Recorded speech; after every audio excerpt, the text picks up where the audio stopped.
السلام علیکم۔ امید ہے سب دوست خیریت سے ہوں گے۔ امید ہے آپ کو یہ ویڈیو پسند آ رہی ہوں گی۔ آج ہماری ویڈیو کا عنوان ہے، کبھی سوچا ہے اگر ہم روزانہ 5 بار اللہ کے سامنے کھڑے ہو جائیں تو ہماری زندگی کیسے بدل سکتی ہے۔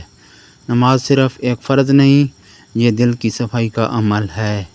دن کی تھکن، گناہوں کا بوجھ، پریشانیوں کی دھول سب دھل جاتی ہے جب ہم سجدے میں گر جاتے ہیں۔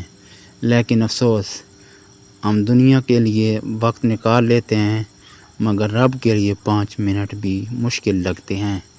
آئیے آج عہد کریں کہ نماز کو زندگی کی پہلی ترجیح بنا لیں، کیونکہ جو رب کے سامنے جھک گیا دنیا کے سامنے کبھی نہیں جھکے گا۔ آپ بتائیں آج کی نماز کس وقت ادا کریں گے؟ اللہ پاک ہم سب کو نیک عمل کرنے کی توفیق عطا فرمائے۔